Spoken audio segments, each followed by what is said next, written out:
Bem-vindos de volta.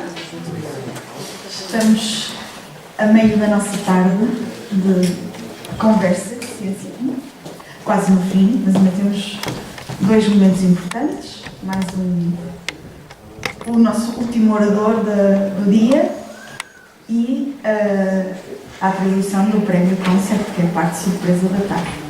Não sabe quem é que vai receber. Queria só chamar-vos a atenção, vocês já devem ter reparado, mas antes que me esqueça, nem a esqueci, entregamos uma capinha relativa a este evento com o programa e com parece grande, mas não é, um pequeno questionário, porque é quase tudo cruzinhas. Preencham, por favor, porque é muito importante para nós, para irmos orientando as ConceptCons seguintes, conforme as vossas opiniões, que temos tido sempre em conta de uns anos para os outros. Aliás, foi uma das coisas que nos levou a querermos fazer disto um evento de um dia inteiro, para que não fosse tudo tão concentrado e tão intensivo e haver muito mais tempo de debate e mais tempo de conversa. Vou então agora passar a palavra ao David Marçal, que já foi nosso convidado na primeira ConceptCon. Na altura estava a lançar um livro sobre pseudociência em coautoria com o professor Carlos Filhais e neste momento, por coincidência ou não, também está a lançar de novo um livro que tem lá fora à venda. Nós vamos tê-los de novo no final, que se chama precisamente Pseudociência, que faz parte da coleção de ensaios da Fundação Francisco Manuel dos Santos, mas o David tem também uma carreira científica e investigadora na área da bioquímica e na área do estudo das estruturas de proteínas, se não me engano, certo? Na Universidade de Lisboa e na Nova de Lisboa, perdão, na Universidade Nova de Lisboa, no ITQB, e também já uma longa carreira na área da comunicação de ciência, com diversos livros publicados, com um projeto muito interessante e inovador, pelo menos em Portugal, que é os Cientistas de Pé, portanto uma forma de comunicar ciência através do humor, através da comédia. E hoje vai-nos de novo falar um bocadinho sobre pseudociência dentro do elemento ar, porque na pseudociência muitas vezes, ou grande parte, é ar. E ali está. Portanto, David, tens a palavra. Obrigado. Eu adoro o microfone. E adoro estar de pé. Boa tarde a todos.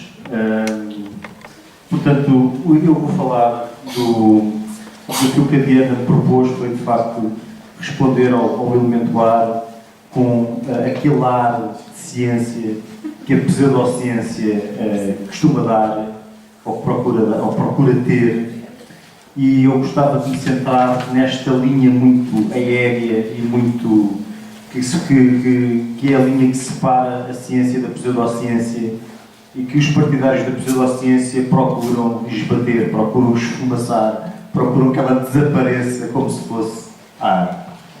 Para vos falar dessa linha, eu gostava de começar com uma história que começa na Idade Média. Olha só o que é isto. O mapa do mundo medieval. Exatamente, isto é um mapa do mundo. Vocês mostram que vocês são muito cultos e eruditos, porque isto não parece nada ao mundo, não é? Convenhamos. Mas isto era uma representação do mundo da Idade Média. Portanto, é o mundo dividido em três partes. É a Ásia, tinha-se ideia que era grande, a Europa e a África. E estas três partes do mundo correspondiam aos três filhos do Caim. Portanto, de alguma forma, eles tinham herdado o mundo dividido desta forma. Tinha uma parte maior, que era a Ásia, mas se calhar não tinha tão boa ventilação, não sei bem como é que foi a divisão. Mas isto era uma representação do mundo na Idade Média. Isto é outra representação do mundo da Idade Média. Esta representação do mundo é feita a partir de uma série de coordenadas geográficas obtidas a partir de observações astronómicas feitas por Ptolomeu. E depois, que nunca fez este mapa, mas depois várias destas representações do mundo foram feitas a partir das suas coordenadas, que foram feitas ainda antes da Idade Média. Portanto, o Ptolomeu é um sábio grego da Grécia Antiga.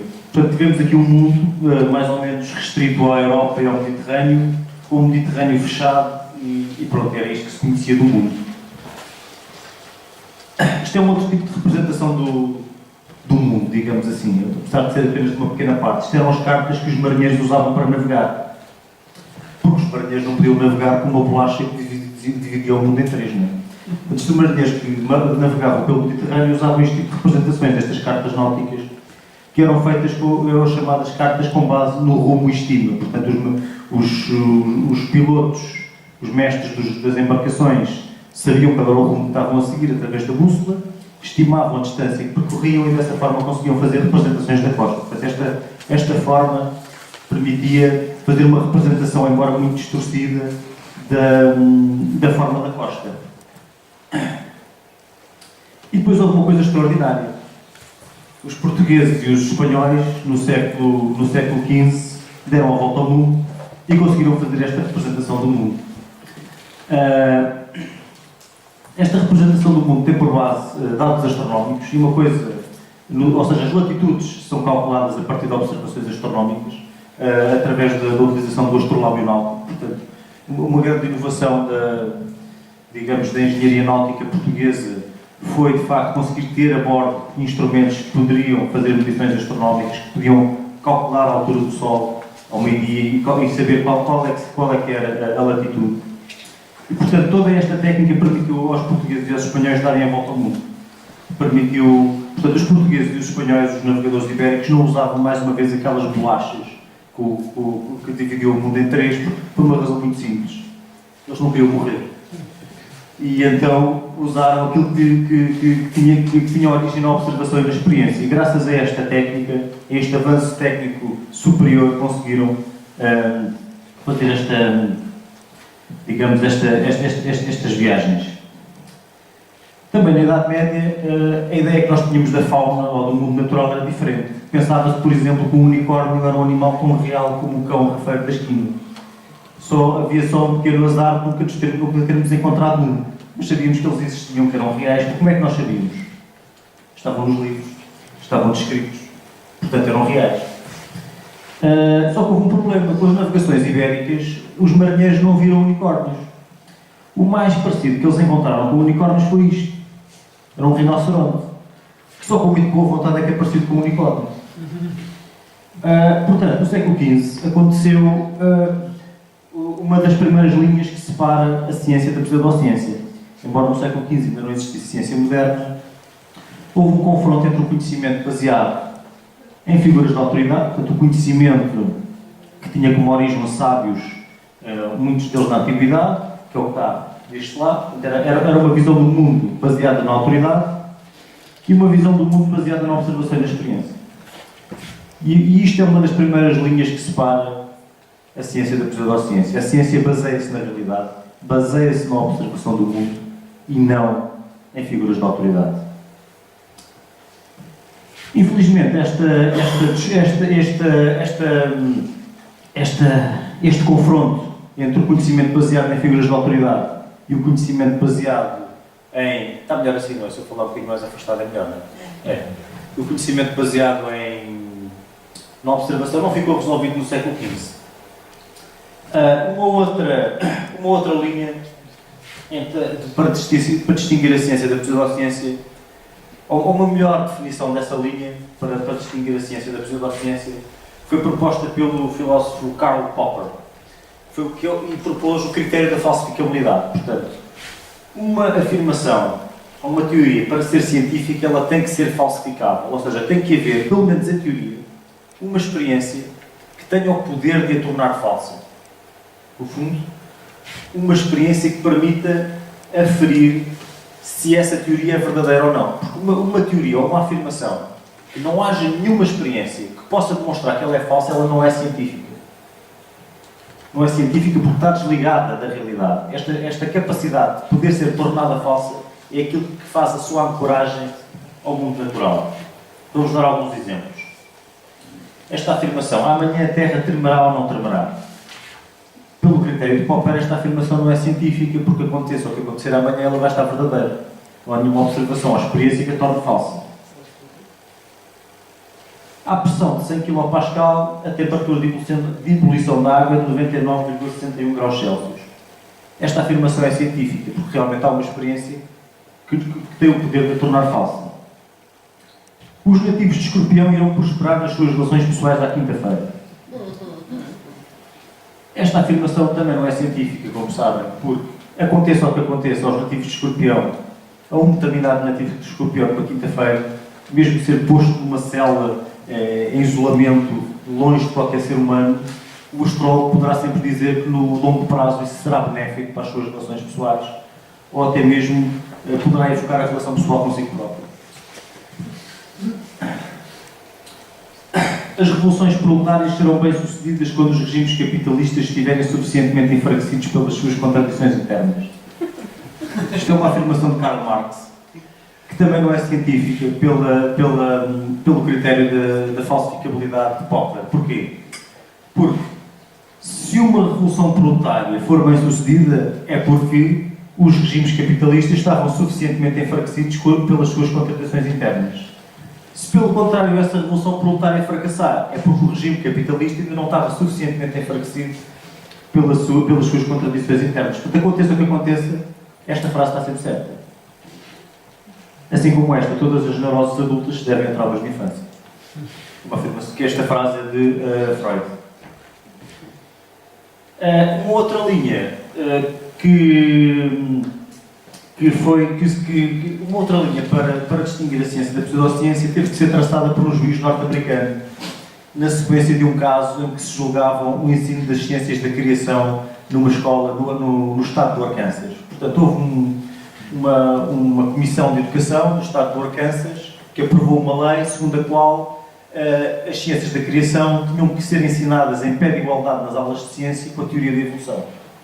E as ciências da criação são qualquer coisa como que o mundo tem entre 5.000 e 10.000 anos, que toda a vida e tudo o que existe na Terra tem que ser explicado através de uma série de acontecimentos mágicos, toda a biodiversidade tem que ser explicada através da existência de um grande dilúvio, que Deus criou o mundo a partir do nada. E, portanto, isto eram as ciências da criação, que deviam ser ensinadas nas aulas de ciências a par com a evolução.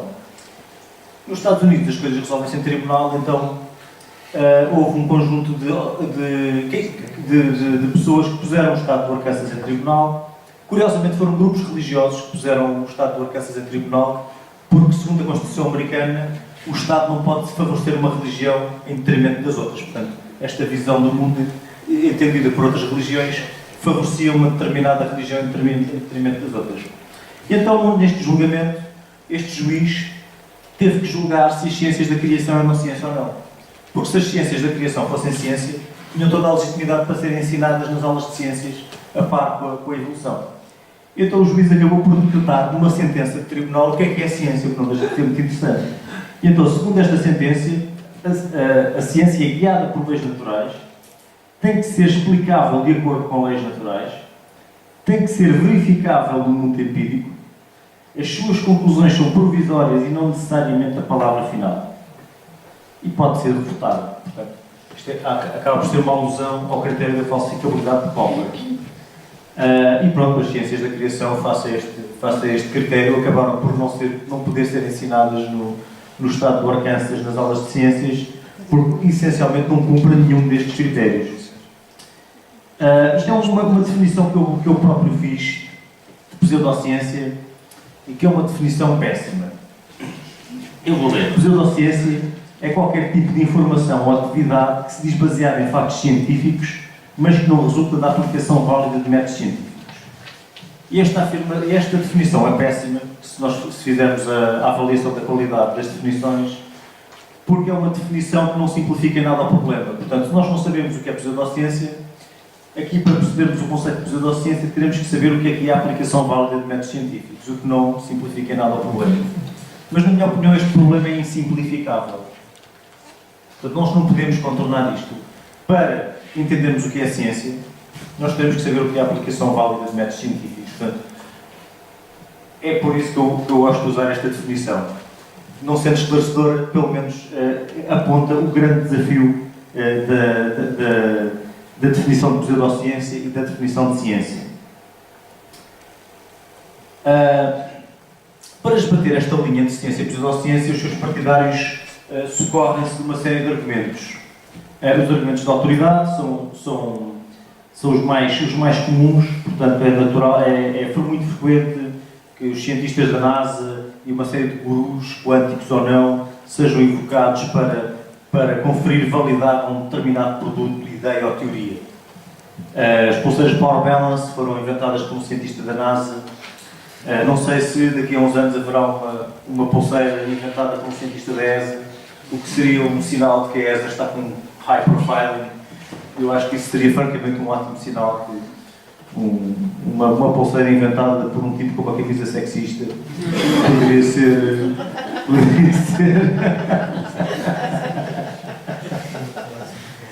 Outra marca da pseudociência é o uso de linguagem científica. Portanto, a Palmira já mencionou aqui, em passant, as aldrabices quânticas. Portanto, é a utilização da linguagem científica sem qualquer significado. Os homeopatas, por exemplo, para justificarem a memória da água, não são esquisitos. Ora invocam a física quântica, ora a teoria da relatividade, até a teoria das supercordas. Portanto, eles não são esquisitos. Qualquer coisa que sou vagamente científico pode servir para justificar que uma coisa que tem só água tem efeitos maravilhosos. Portanto, é a utilização de linguagem científica sem sentido, e aí encontramos os campos, as energias, as frequências. Nunca se percebe o que é que são as frequências. Frequências é que estamos a falar. E isto é outra marca da pseudociência.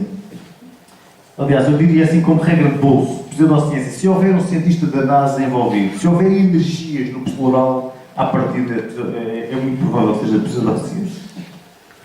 Outra estratégia é o síndrome do novo Galileu. Portanto, quando tudo falha, quando já não há argumentos para defender cientificamente uma determinada hipótese, joga-se a cartada do novo Galileu. Cientista incompreendido.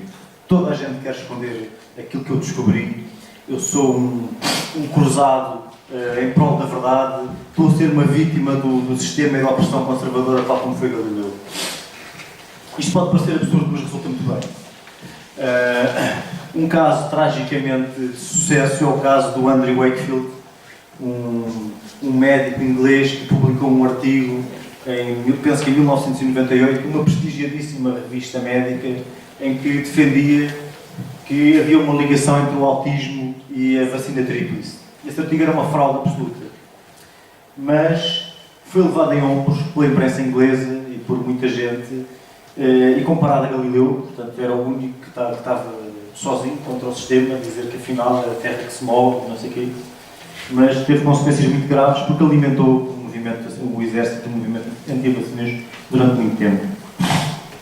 Dizer sem afirmar, isto é outra coisa curiosa, que é o jogo das mensagens implícitas do marketing. Portanto, hoje em dia, em muitos países já existem leis que impedem publicidade enganosa. E muitas campanhas de marketing acabam por encontrar maneiras ardilosas de dizer coisas sem as afirmarem. Porque quando se as afirmam, poderá ser publicidade enganosa. Mas se sugerirem sem afirmar, isso poderá ser admissível. E exemplos disso nós vemos em toda a publicidade. Por exemplo, se vimos na publicidade uma figura, um iogurte, por exemplo, uma figura humana com uma bola, dentro de uma bola amarela, nós entendemos que aquele iogurte reforça o sistema imunitário. Ou então, se tivermos um produto numa embalagem azul, nós entendemos que ele é de dieta, por muitas calorias que ele tem. Se a embalagem for verde, ficamos com a convicção profunda que ele é ecológico e bom para o ambiente e para os pinguins e essas coisas todas. Portanto, este jogo das mensagens implícitas do marketing é um jogo muito giro, muito divertido, que os marketeers fazem para contornar as autoridades reguladoras nos países em que elas funcionam. Em Portugal eles podiam estar à vontade completamente. Mas como as campanhas são mais ou menos franchising, nós também apanhamos com os eufemismos da esgrima deles com as autoridades reguladoras. Por exemplo, não sei se lembram da Danone, que há uns anos dizia que o Activia regulava o trânsito intestinal, não é? Que é um eufemismo para dizer que previne episódios ocasionais de prisão de ventre. Hoje em dia, a Danone já não diz isso, porque foi condenada em vários países por publicidade enganosa. Hoje em dia, o que é que a Danone diz? Barrigas felizes. Barrigas felizes. Portanto, mas não precisa dizer mais, porque vocês já estão treinados. Já foram treinados e muito educados por anos de publicidade enganosa, já não precisa dizer mais nada. A tática da controvérsia, portanto, é basicamente isto. São os amigos nossos, a quem nós pagamos, discordam de toda a comunidade científica, por isso há uma controvérsia. Portanto, isto também é uma tática muito comum, é a tática das alterações climáticas. Portanto, inventam-se uns artigos e umas pessoas que uns supostos especialistas que se põem em pé de igualdade com toda a comunidade científica e cria-se uma controvérsia artificial. Uma controvérsia aqui, o logo é que a controvérsia não existe no plano científico. É uma controvérsia social que se cria não haver correspondência no plano científico. E a teoria da conspiração, claro, isto também é divertidíssimo. Portanto, quando não há nenhuma explicação racional, nós damos um passo mais à frente. Portanto, os governos, os cientistas de todo o mundo e a indústria estão todos juntos a conspirar para esconder isto, a sério mesmo. Isto é o caso dos movimentos anti-vacinas, evidentemente. Não há nenhuma prova que associe as vacinas ao autismo. Portanto, joga-se a cartada da teoria da conspiração. Também é o caso dos movimentos anti-alimentos geneticamente modificados. Portanto, também não existe nenhuma demonstração científica de problemas para a saúde pública pelo simples facto de um alimento ser geneticamente modificado.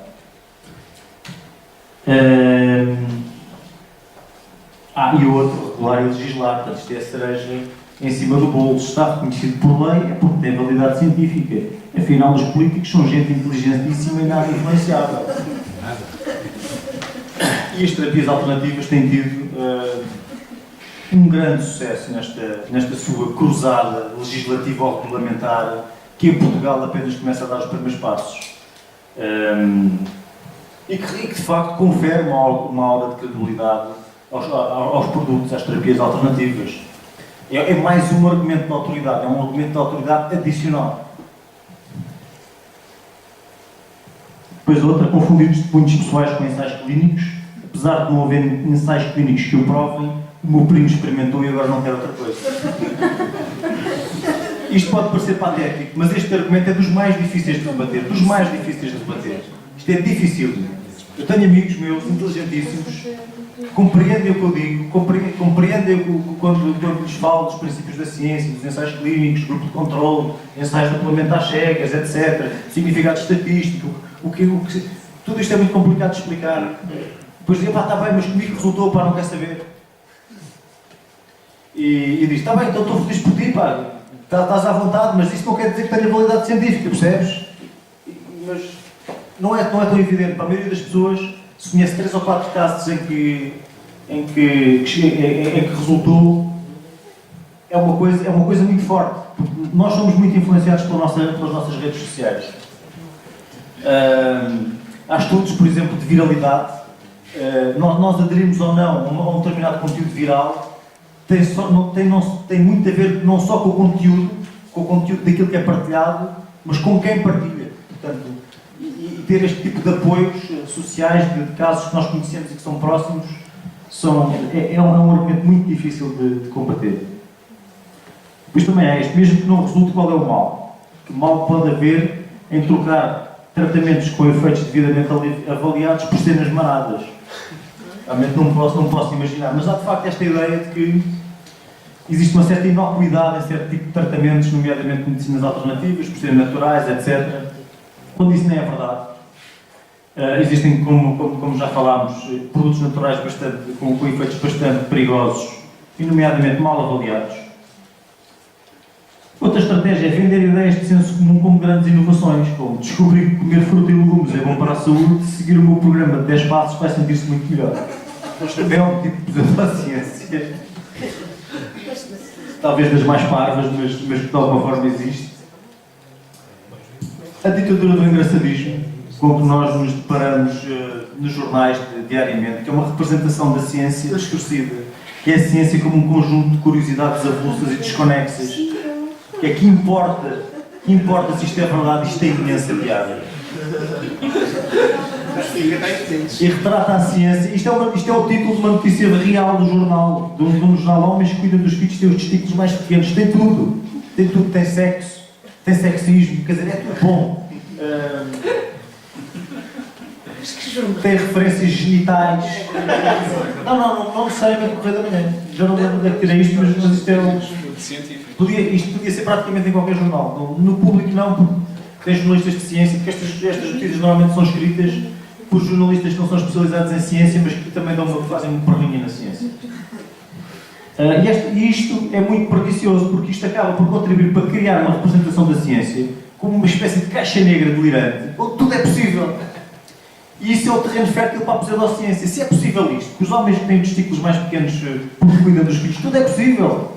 É possível eu com esta pulseira, sei lá, ter mais energia, mais não sei o quê. O relativismo obscurantista. Este também é um que acho particularmente interessante, embora não tenha um grande impacto, que é a pseudociência nas altas camadas, nas elites intelectuais. Que são correntes, algumas delas académicas, algumas delas bastante validadas, que de alguma forma veem a ciência como mais uma narrativa, completamente equivalente às outras, e que para uma teoria, uma narrativa é válida porque há pessoas a acreditar nela. Portanto, o facto de haver pessoas a acreditar na ciência é tão válido como haver pessoas a acreditar na homeopatia. Portanto, é tão válido. Desde que haja pessoas a acreditar numa coisa, ela é igualmente válida, porque nunca poderemos saber qual é que é verdadeira. São tudo narrativas, e a ciência é uma narrativa.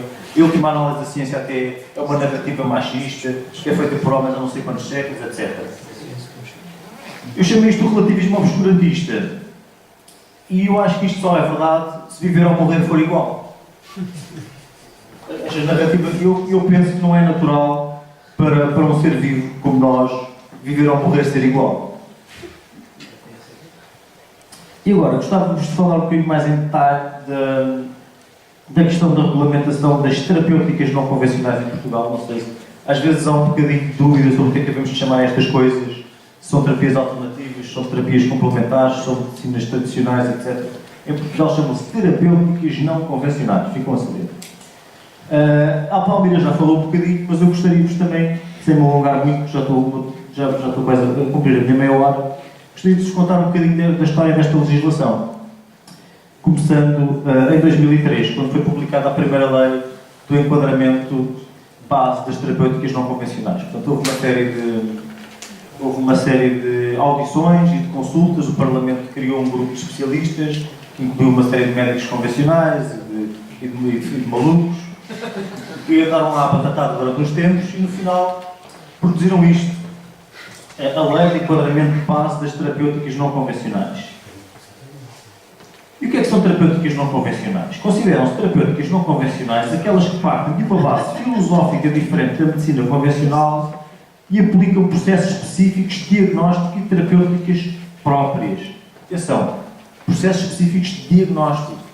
Portanto, as terapêuticas não convencionais podem chegar a um tipo que tem, sei lá, cancro do pulmão e dizer, não, o senhor tem um desarranjo no miasma C, eu nem sei. Mas, portanto, a questão do diagnóstico acho que é particularmente grave. Isto podia englobar tudo e mais umas botas, mas a própria lei restringe a sua aplicação à acupuntura, homeopatia, osteopatia, naturopatia, fitoterapia e quiropraxia. Isto foi assinado por um primeiro-ministro chamado José Manuel Barroso, não sei se alguns ouviram falar, e remetia a sua regulamentação, que isto era uma lei base de enquadramento, para a legislação a publicar no prazo de 180 dias. Isto foi em 2003. Até 2009 isso felizmente não aconteceu. A lei não foi regulamentada. E então o que é que aconteceu? O Estado foi posto em tribunal e em 2012 houve uma decisão do Tribunal Administrativo de Lisboa, condenou os Ministérios da Saúde e da Educação a regulamentar a lei sobre as terapêuticas não convencionais. Isto na sequência de uma ação interposta pela AMENA. Portanto, o Estado foi obrigado por um tribunal a regulamentar as terapias alternativas. Peço desculpa, as terapêuticas não convencionais. E o Estado, o nosso governo, já era o atual governo que ainda hoje está em funções, acata, como sabem, as decisões dos tribunais e acatou. Portanto, e em setembro de 2013 publicou esta lei que regulamenta o exercício profissional das atividades de aplicação de terapêuticas não convencionais. Isto assim até parece uma coisa séria, não é? E esta lei é muito divertida também. O âmbito da sua aplicação é praticamente o mesmo que a de 2003, mas há aqui um pormenor curioso. Junta-se às 7 terapias anteriores a medicina tradicional chinesa. Portanto, a medicina tradicional chinesa não quer ser independente da acupuntura ou ao contrário, não sei, mas isto é um bocado... e esta lei tem uma coisa fantástica, é que permite aos seus praticantes terem uma cédula profissional que é passada pela ACSS, que é a Administração Central do Sistema de Saúde. Uma coisa para colar nas paredes dos consultórios e dizer que o Estado reconhece a validade científica. Não pensem que quer dizer outra coisa para as pessoas. A validade científica da minha terapia. O Estado protege as pessoas. O Estado não iria passar-me esta coisa para eu pôr na parede do meu consultório se isto não fosse verdade, se isto não fosse mesmo a sério. O Estado não é maluco. Lembrem-se, os políticos são pessoas inteligentíssimas e nada influenciáveis. E vamos lá ver. A lei, caracterização funcional da lei. Esta lei define o acesso, este decreto-lei define o acesso à profissão. De que é que depende o acesso à profissão? Depende de um grau de licenciado. Numa das áreas referidas no artigo 2. Portanto, esta lei pede às universidades que ensinem pseudociência.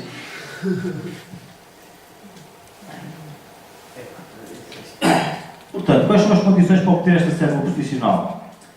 Essencialmente, um diploma adequado, nos termos do artigo 5, e pagar uma taxa, com um montante definido por portaria.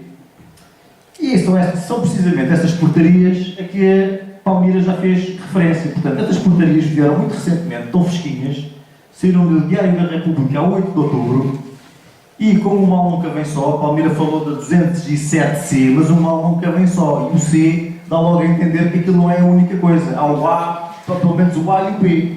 E o A e o B são estas, é que regula. O A regula a naturopatia e o B regula o exercício da profissão de osteopata. O C, a homeopatia.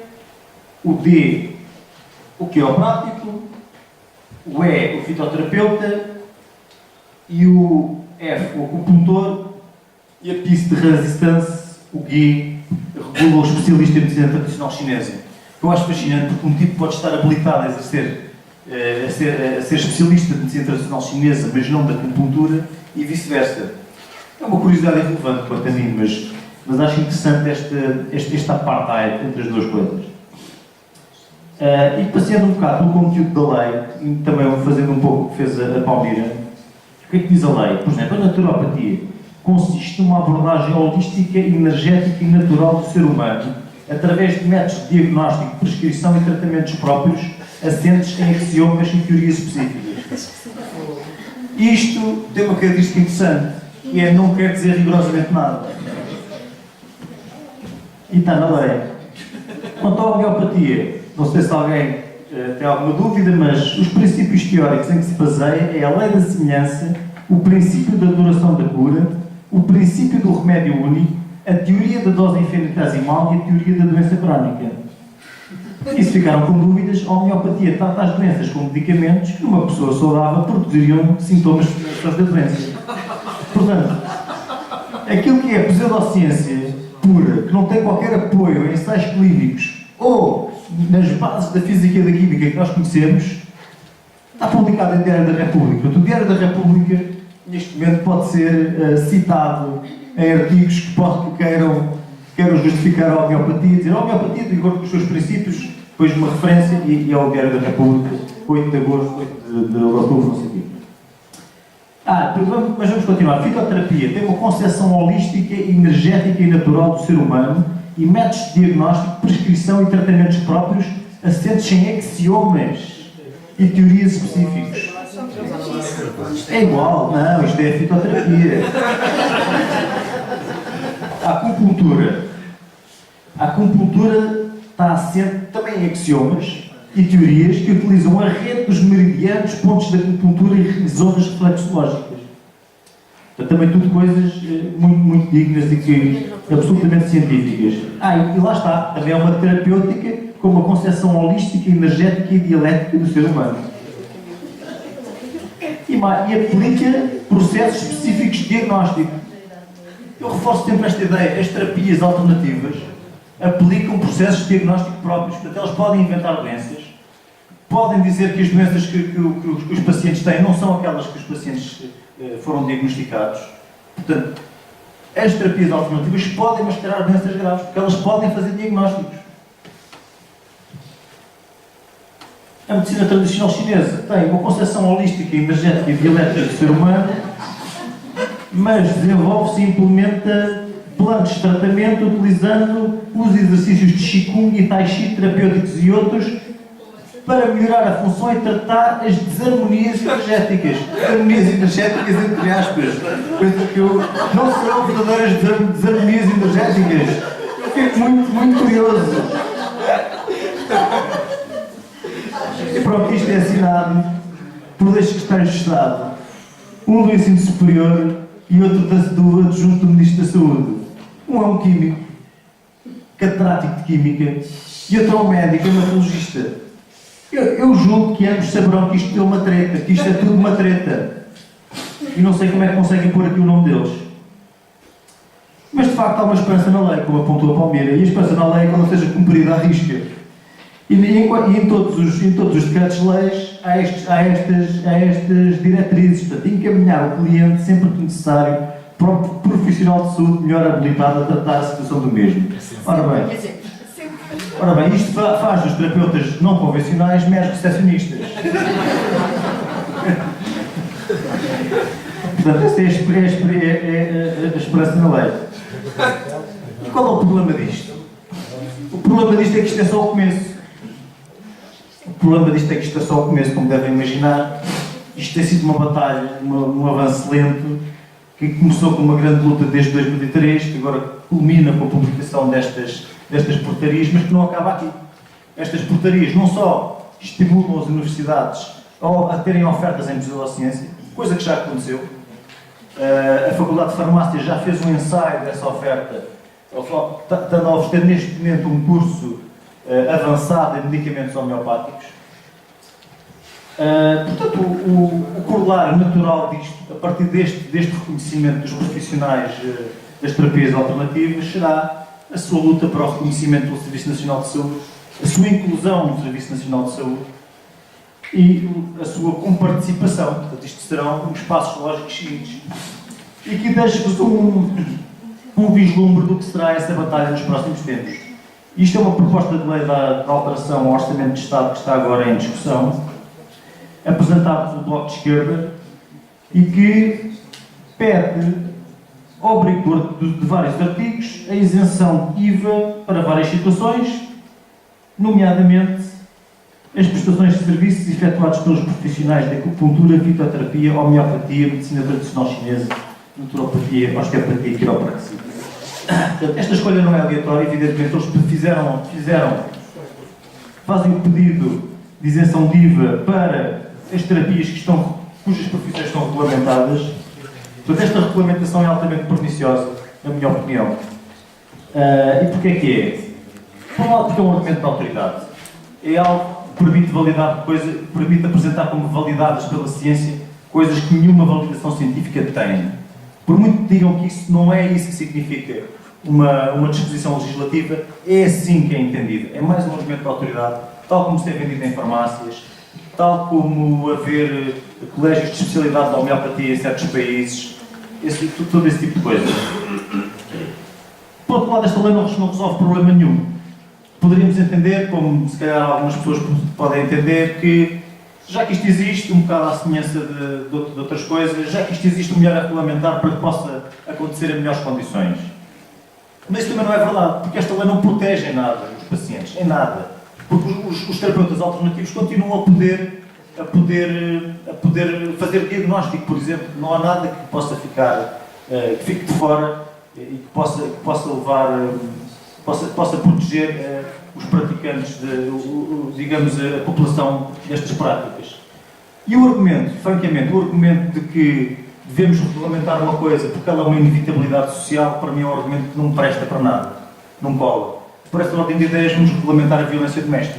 Também se calhar não conseguimos evitá-la, portanto, vamos definir em que dias é que se pode bater as mulheres e com que instrumentos, agudos ou não, e regulamentamos a violência doméstica, porque é impossível que ela que ela deixe de existir e assim ao menos temos um enquadramento que dá algum acesso às vítimas, a algum tipo de proteção e não sei o quê.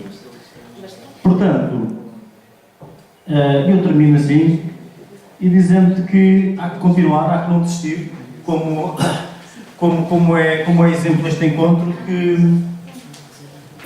por um lado, não posso deixar de dizer que haverá sempre pseudociência. Eu não acredito que consigamos acabar com a pseudociência. Existirá, enquanto a ciência tiver credibilidade, haverá sempre pseudociência. Haverá sempre quem queira mascarar a sua banha da cobra de ciência, porque a ciência tem credibilidade. Portanto, eu não penso que nós consigamos acabar com a pseudociência. Conseguimos, talvez, que ela chegue a menos pessoas através da promoção da cultura científica, que é o único antídoto contra a pseudociência, é a promoção da cultura científica. Obrigado.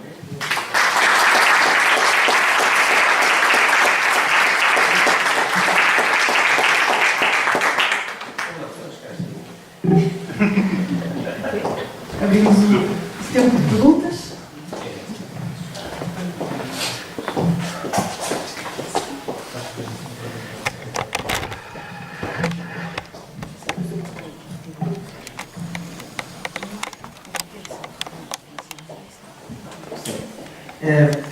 Não que seja do contra, mas há coisas que, enfim, suscitam de facto dúvidas. Por exemplo, se eu ler, independentemente de concordar ou não com a inclusão da portaria, mas se eu acabamos de ler com atenção e o que estava descrito, salvo erro, não tenho presente de memória, era métodos de diagnóstico próprio, certo? Em nenhum momento está indicado que é um método científico. Eu creio que uma pessoa que raciocina um pouco tirará a partir daí as suas conclusões e, enfim, saberá que de pseudociência se trata. Esse é o primeiro ponto. O segundo ponto é, contrariamente ao que infelizmente acontece na nossa profissão, no caso da Leonor, que foi desregulamentada, aí no mínimo, aí no mínimo ainda existe a obrigatoriedade de uma licenciatura, certo? E nós também sabemos que há, para as universidades, cada vez mais conta, de facto, o dinheiro, e há cursos que desapareceram por falta de procura. Ora, eu não estou a ver muito poucas universidades credibilizadas a oferecer licenciaturas em fitoterapia, ou mesmo em ecocultura. A Universidade do Porto. Eu disse poucas. Eu disse poucas, acho que também foi claro. E também não há muitas em Portugal. Não, mas o que quero dizer é isto. Cada vez mais, com a dificuldade, a pessoa pensa como é que vai investir o seu dinheiro, o seu esforço, a sua dor de cabeça, o seu suor. E eu acho que isso é sempre melhor do que deixar por legislar algo que continuava a praticar-se. Digo eu. Já agora, só um reparo, a nossa profissão foi regulamentada e os cursos estão a desaparecer. Mas isso não há parte. Desculpe. Mais uma razão. Eu compreendo esses argumentos, mas eu acho que em teoria podiam fazer sentido. Eu não sou contra toda e qualquer regulamentação das medicinas alternativas. Das terapias não convencionais, é verdade. Quanto ao facto de, lendo o decreto-lei, quem tiver um mínimo de cultura científica perceba que aquilo se trata de pseudociência, concordo. Mas agora, eu penso que a maioria das pessoas não vai ler o decreto-lei. E mesmo que esse, não sei, muita gente não pensa que teria é preciso alguma cultura científica para perceber que o decreto-lei está a tratar da regulamentação de pseudociências. Portanto, eu faço aos decretos-lei específicos, neste caso às portarias. Aliás, há uma lei, um decreto-lei e 8 portarias. 8 porcarias, diria eu até. Portanto, eu faço este enquadramento legislativo específico.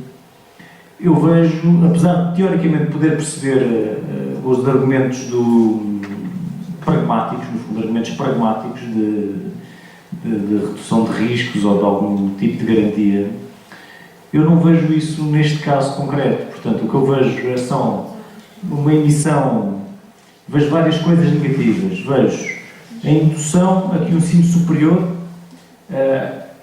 digamos, à rasca com o financiamento, com cortes em cima de cortes, se veja tentado a aprovar este tipo de licenciaturas para ganhar uns cobres, mesmo sabendo que é pura pseudociência. Portanto, vejo esse aspecto negativo. Vejo o aspecto negativo de ser mais um movimento de autoridade. Portanto, acaba por conferir mais força e uma imagem de maior credibilidade aos terapeutas alternativos. E não vejo nenhum contraponto positivo. Não vejo que estas leis, que este enquadramento legislativo de alguma forma proteja o público, porque tudo isto é muito ambíguo, tudo isto é muito no plano das intenções, tudo isto não define, não vejo com estes enquadramentos legislativos sejam mais fáceis ou mais difíceis responsabilizar digamos, um praticante por algum dano que tenha causado mais do que antes. Se calhar até é mais difícil, porque neste caso se calhar estaremos a falar de mover ações em tribunal contra uma pessoa que tem uma validação do Estado, portanto tem toda a legitimidade para exercer a profissão que exerce. E pronto, já para não falar do absurdo, e também penso que isto tem que contar para alguma coisa, o absurdo de, no caso da homeopatia, por exemplo, estarmos a dizer que determinadas pessoas podem exercer uma medicina que não funciona e outras não. Portanto, isto é um pouco equivalente a regular a mestração de dragões. Mas eu não vejo vantagens, apesar de compreenderem, digamos, em teoria, que poderia haver. Se fosse outro enquadramento legislativo, que no balanço dos custos e benefícios, que de alguma forma permitisse proteger mais as pessoas, eu poderia concordar consigo. Por exemplo, se tirasse o diagnóstico da lei, se os terapeutas não convencionais ficassem impedidos de fazer diagnóstico, mas até o diagnóstico eles podem fazer. Mas eu há bocado contei à Palmeira e continuo na minha, que sempre, só há 3 hipóteses. Não é? Logicamente, nós não podemos ter outra situação. Ou ignoramos, ou regulamentamos, ou proibimos. A minha questão, e é uma dúvida, mas eu acho que devia ser discutido. Isto está a acontecer, há um Parlamento que passa leis, que regulamenta leis, há coisas que passam por vários interesses, como qualquer outra lei, qualquer outra coisa. A questão que eu ponho é se, por um lado, nós estamos a assistir a uma coisa, que é, no fundo, em termos legais, está-se a reconhecer uma prática social cada vez mais extensa. Se é bom ou má, está-se a reconhecer. Aquilo que a minha primeira intuição acerca disto é a seguinte: obviamente que aquelas porcarias que ali foram pensadas são uma coisa horrenda, mas, por outro lado, permitem agora que se comece a trabalhar precisamente através do mesmo tipo de mecanismos, ou seja, com ações políticas, com ações de cidadãos, com ações de grupos de cidadãos reconhecidos, como sejam cientistas, como sejam grupos céticos, como sejam grupos de comunicadores de ciência, etc., a trazer para o público a discussão exatamente destes problemas e, inclusive, pedir a inclusão na legislação de algumas coisas que a tornem um bocadinho menos negativa. Nós, há bocado, estávamos em conversa, quer dizer, a Palmeira já há bocado disse uma coisa que parece que já é uma coisa simples, que era tentar clarificar terminologia, como seja diagnóstico e medicamento, e impedir que isso seja usado indiscriminadamente por qualquer tipo de... E outra coisa, por exemplo, há bocado, lembro que é as farmácias serem proibidas de vender medicamentos naturais. Havia estabelecimentos próprios, onde as pessoas têm que ir, se querem um medicamento de medicina ou se querem uma coisa alternativa. Ou seja, onde eu estou a querer chegar é o seguinte: não, sem dúvida nenhuma, isto é um susto, estas regulamentações, mas, por outro lado, a reação só contra elas não chega e nós devíamos começar já a tentar arranjar utilizar e irrigar dentro da mesma coisa, utilizando estes estratagemas legais para tentar incutir ou implementar na lei algumas panaceias um bocadinho mais, tornar-se a coisa um bocadinho mais viável. Fazer um comentário rápido em relação às 3 opções. Eu não sou a favor da proibição. Acho que a proibição regulamentação seria absolutamente contraproducente e não creio que tivesse nenhum efeito positivo. Além de ser uma coisa bastante repressiva, antidemocrática e contra a liberdade das pessoas, portanto acho que não sou a favor da proibição. Talvez houvesse alguma necessidade de regulamentação, não sei, mas nunca neste sentido, portanto uma regulamentação que fosse mais restritiva do que validativa, não é? Portanto, mas parece-me pertinente a questão, ou seja, o que é que a partir deste ponto nós podemos fazer para virar o jogo um bocadinho para o nosso lado. É uma boa questão, também não a tenho, e acho que é uma discussão, também não tenho a resposta e acho que é uma discussão interessante. Quero usar o meu privilégio de moderadora. Uma das coisas que nós falamos, eu creio que pelo menos em alguns casos, se não me engano, nos Estados Unidos já se aplica, não sei se ela pode confirmar, é uma espécie de, eles em inglês chamam-lhe o Quack Miranda Warning, portanto aqui seria, nos termos dos produtos farmacêuticos seria uma advertência, nos produtos de venda seria uma advertência, no caso dos praticantes destas terapêuticas, seria sob a forma de um termo de responsabilidade assinado pelo paciente, que teria que dizer esta prática não tem validade científica e eu, exercendo a minha liberdade individual, quero ainda assim, porque ao menos para ter alguma coisa que diga que é da responsabilidade individual e isso poderia ser. Agora, eu gostava de ter a esperança de que isso se consegue inserir depois de já estar esta coisa pouco passada em pública. Essa questão foi discutida em parlamento, na sessão parlamentar antes da aprovação da lei. Foi aquela que vocês foram. Sim. Mas essa era só com um partido. O Bloco de Esquerda que respondeu, o Bloco de Esquerda que respondeu, a pergunta foi feita ao deputado do Bloco de Esquerda. O que ele respondeu foi, obviamente que não, porque ninguém vai ao médico a saber as consequências e ter que ensinar um papel a dizer que tem noção das consequências. Em qualquer médico, em qualquer tratamento cirúrgico, temos que assinar esse tipo de responsabilidade. Cirúrgico, tomar água com açúcar não é um tratamento cirúrgico. Mas se querem equivalência, e lá está, e se querem ter equivalência de não pagar IVA, tal como os médicos, se não me engano, os médicos não pagam IVA.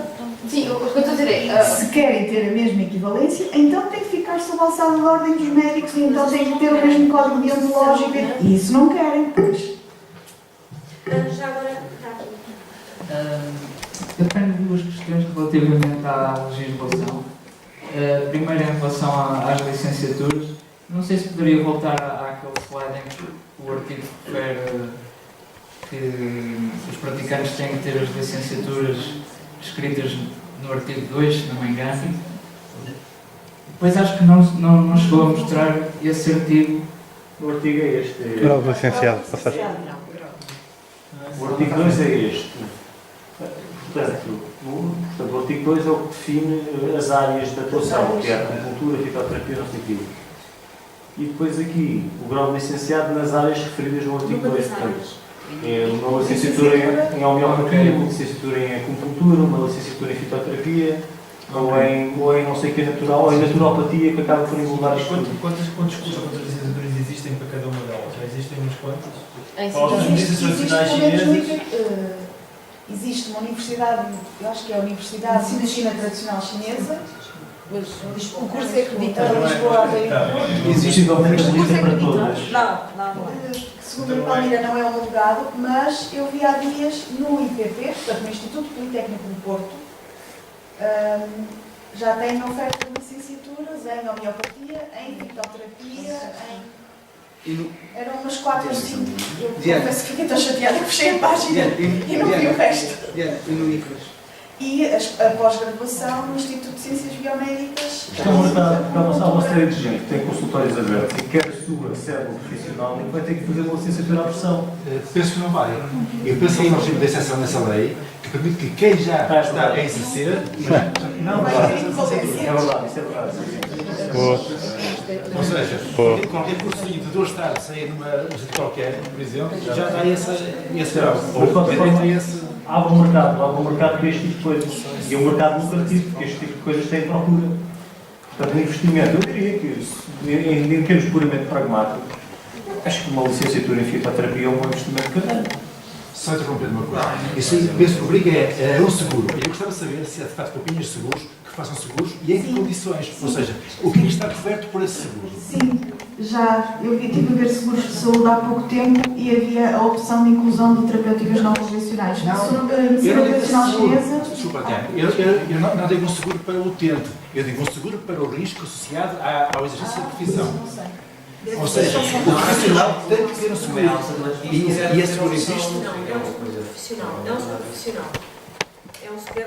Em Estado apenas? Apenas existe em Estado? Atividades profissionais, deve ser. Não, é um seguro que nós temos. Nós temos uma É responsabilidade civil. Acidentes pessoais, quer dizer, ou se terceiro o cliente. Não digo nada Eu queria só para terminar, só uma atenção. Tem mais uma questão? Sim, a outra questão, o David Marçal referiu que a lei, ou melhor, as portarias, permitem que estes praticantes apliquem técnicas ou métodos de diagnóstico próprios.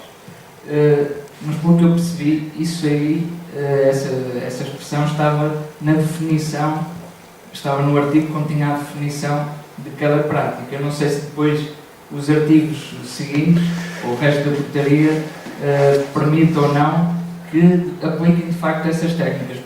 Podia estar só a definir cada uma dessas práticas como algo que costumava... Não, essa ideia do diagnóstico próprio está patente ao longo de toda a legislação. Desde a lei do enquadramento em 2003 até ao decreto-lei de 2013 que de alguma forma lança esta regulamentação, até cada portaria específica. Portanto, eu sei que na altura de 2003 conheço uma das pessoas que participou nestas discussões, infelizmente do lado errado na altura, e que na altura um dos argumentos que foi dado para que fosse feito este enquadramento legislativo era que havia algumas salvaguardas para os doentes e que uma das salvaguardas é que o diagnóstico ficava de fora. Portanto, que os terapeutas não convencionais não podiam fazer diagnóstico. Mas na relação final da lei e que se propagou até agora, o diagnóstico está na lei. Portanto, neste momento, os terapeutas não convencionais podem fazer diagnóstico. Um tipo que chega lá com uma dor no peito, eles podem dizer o que é que ele tem, através do diagnóstico próprio. Mas o contrário não faria sentido, se não esvaziava em si a própria terapêutica. Se eles não fossem capazes de dizer, você tem isto aqui que se trata com aquilo, se não fosse isso... instrumento.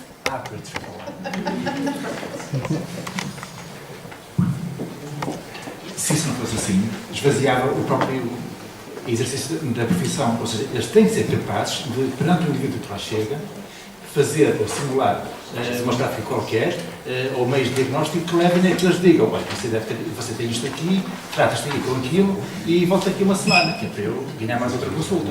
Só assim é que isto vai ser muito Sim, eu admito que esvaziava, por isso não quiseram que isso ficasse presente na lei. Já agora está mais uma coisa. A mim não causa nenhuma aflição.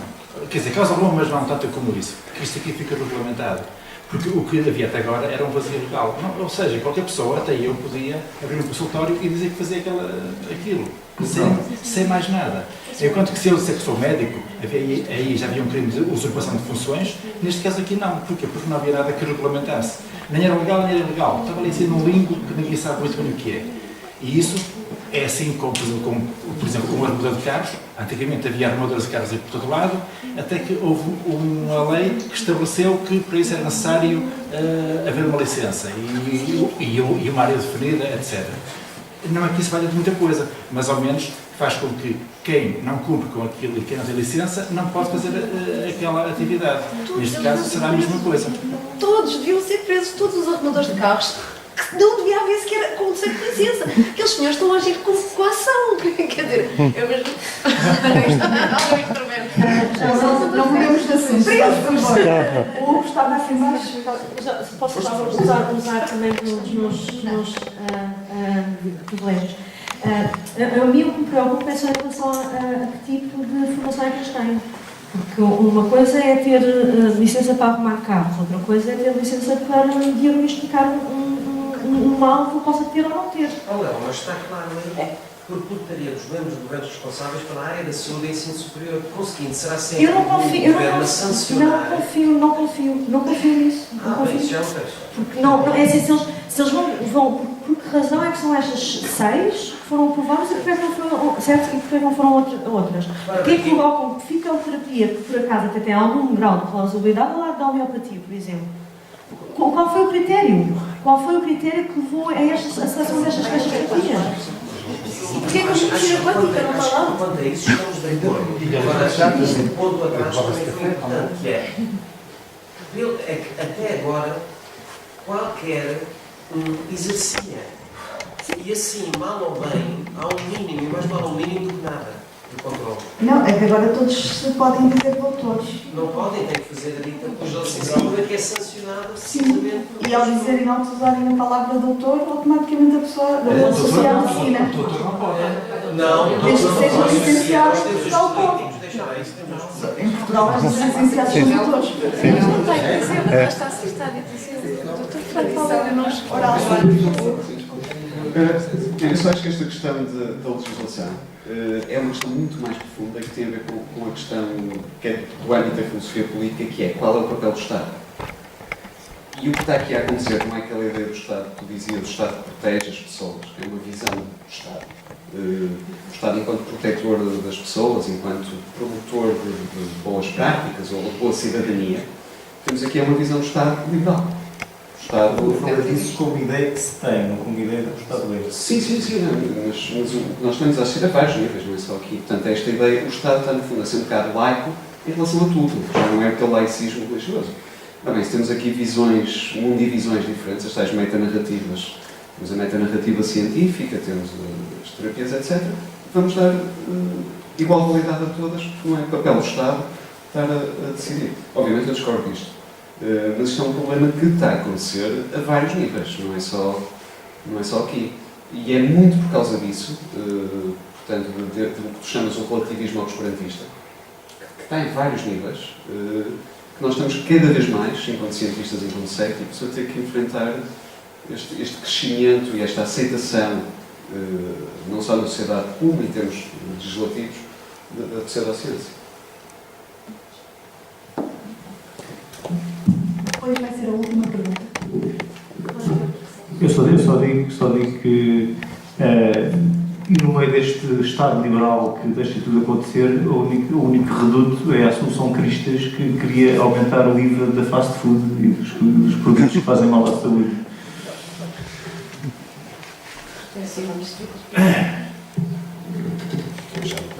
Última pergunta da tarde. Já agora, quando estivemos, quando alguns membros da Conselho esteve na audiência parlamentar com o Bloco de Esquerda, a única pessoa que se levantou e que falou no papel, no que é que poderia acontecer aos pacientes, ao público em geral, foi um senhor que tinha formação médica. Tinha mesmo formação médica, estava a retirar, se não me engano, penso que era medicina tradicional chinesa, mas tinha formação médica, acho que ele era médico dentista. Foi a única pessoa que levantou a questão da proteção do paciente. Outra coisa que me fez também muita confusão em relação à formação que este tipo de terapeutas têm, em que, por exemplo, nos Estados Unidos, se não me engano, a osteopatia tem formação médica, ou seja, há uma base médica e depois há uma especialidade em osteopatia, e que na Inglaterra, por exemplo, essa formação médica não acontece. E o osteopata que estava presente na audiência disse: eu não quero ser médico, eu não quero ser equiparada a médico, eu não tenho nada a ver com medicina. Pelo menos era honesto. Pelo menos era honesto. Era muito não, assim, o que me preocupa é que são pessoas que supostamente estão a trabalhar com saúde. E a mim preocupa-me se não têm informação adequada a isso. Eu gostava de conhecer quais são os currículos destas terapias, porque isto não está aqui contemplado. E a mim preocupa-me. Mas se os currículos destas terapias forem espetaculares, se as pessoas tiverem formação suficiente para conseguirem fazer diagnósticos como deve ser, para assegurarem um bom tratamento e eficaz, para saberem avaliar os riscos e benefícios de um determinado tratamento. Se todos os tratamentos que aplicam são bem aplicados, ministrados, se todos os riscos bem avaliados, isto nada tem terapêutica não convencional, isto passa a ser a terapêutica. Porque, quer dizer, eu vou só fazer um último comentário. Em relação, houve aqui alguém que disse que. Já não sei bem o que é que disse, mas. Um dos problemas disto é precisamente que os terapeutas não convencionais, aos olhos do grande público, ficam muito próximos de equiparados a médicos. Portanto, de alguma forma, faz com que estas terapias fiquem equivalentes à chamada medicina convencional. A equivalência é nenhuma. Porque a medicina assenta na ciência, isto pode assentar em algumas coisas, mas não assenta na ciência. Se tem alguma plausibilidade, poderá ser pontualmente por algum empirismo que bate certo, mas, quer dizer, mas o tipo de avaliação dos riscos não é o processo científico, não é o método da ciência convencional, a osteopatia. Se calhar até podemos pensar que é uma prática com alguma plausibilidade, dizendo, como a Leonor diz, é uma prática que tem bastantes riscos. Nós mexemos no corpo das pessoas e fazemos expressões fortes, temos de causar lesões muito graves. Isso é mais a quiropraxia. Mas, portanto, era isto. Já agora, estás a dizer só para uma. Eu acho que o problema é onde estamos a esquecer. Estamos a esquecer. Ponto número 1. Foi a mesmíssima coisa que aconteceu com a nossa profissão. A regulação vem de fora. Portanto, o Estado, em última análise, é obrigado a legislar, como acabamos de ver, certo? Certo. Então, se é obrigado a legislar, o problema que eu vejo é que há muitos políticos que são, cientificamente falando, apedeutas, ignorantes, porque se não fossem, lavrariam a lei de uma forma em que ficasse claro, ainda mais claro, certo? Muito diferente, sim, certo. Eu acho que teria que fazer uma lei muito diferente. Não concordo, evidentemente, as pessoas disto vêm de fora, nomeadamente diretivas europeias e neste caso uma decisão do tribunal. Este governo não teve outra alternativa senão regulamentar. Mas eu penso que poderia ter feito outra regulamentação. E eu acho que isso era o que... E não o fez, se calhar, precisamente porque os políticos estão pouco preparados para o vista científico. Certo? É do direito. Certo. É do doutorado, Eu penso, no plano ideal, eu penso que isto devia ter sido mais contestado. Eu não percebo porque é que em 2003 os lobbies das terapeutas alternativas conseguiram que fosse aprovado aquele enquadramento das leis, que serviu depois de base ao processo em tribunal da AMENA, porque a lei não estava a ser cumprida, já que a lei tinha que ser regulamentada em 180 dias. E não tinham força suficiente na altura. Quantas vezes estavam bem? É pressão. Claro que sim, é pressão, é lógico. Já agora, mas em Inglaterra, por exemplo, em relação à homeopatia, os hospitais homeopáticos a serem encerrados, da parte estatal, não está a ser de maneira alguma reconhecida esta terapia. Mesmo com o lobby real. Mesmo com o lobby real. Está-se mesmo bastante atacado. Mas é o lobby real. Eu acho que o lobby real deste momento, olhando para o Príncipe Carlos, já não ajuda nada. Bom, vamos fechar então esta conversa.